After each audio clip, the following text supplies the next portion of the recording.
ఏమైంది సార్? ఏం లేదు, మీరు కూర్చోండి. పర్వాలేదు సార్. కూర్చోరా.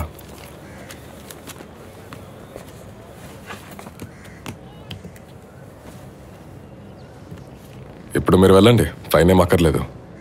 ఇది మళ్ళీ రిపీట్ అవ్వకూడదు, అర్థమైందా?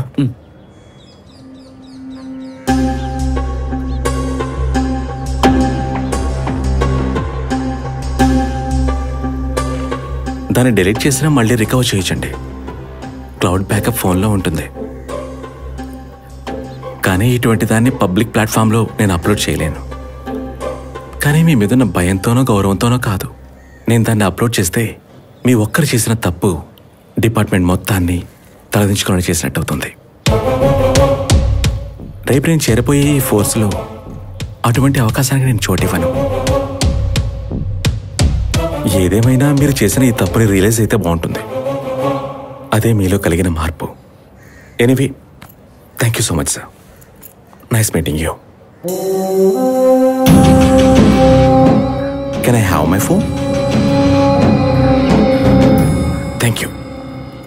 రా సార్, నేను కూడా వెళ్ళనా? నా phone. Thank you sir.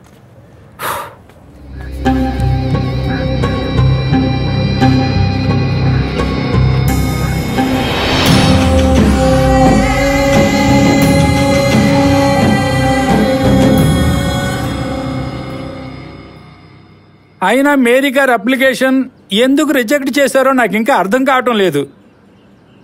Application details miss match అయి ఉంటాయా? యాక్చువల్లీ నేను ఉదయాన్నే హెడ్ ఆఫీస్కి ఫోన్ చేశాను సార్. అతనికి ఏమీ తెలియదని చెప్పాడు. నేరుగా వెళ్ళి మాట్లాడి చూడనా? దానివల్ల ఎలాంటి ప్రయోజనం లేదు మేరీ. ఇంతకు ముందు ఇలాంటి కేసులు చాలా వచ్చాయి. ఎంటైర్ సిస్టమ్ కంప్యూటర్మయమైంది కదా. ఒకవేళ ఇది ఆ డిపార్ట్మెంట్ తప్పయి ఉన్నా సరే మీరు రిటర్న్ టెస్ట్ రాయడానికి కోర్టు అనుమతి తీసుకోవాలి. కానీ దానికి చాలా టైం అవుతుంది కదా.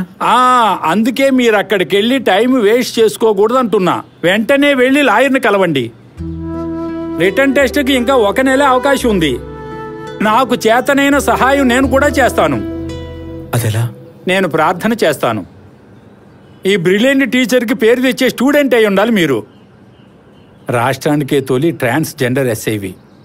ఎన్ని కష్టాలు వచ్చాయి.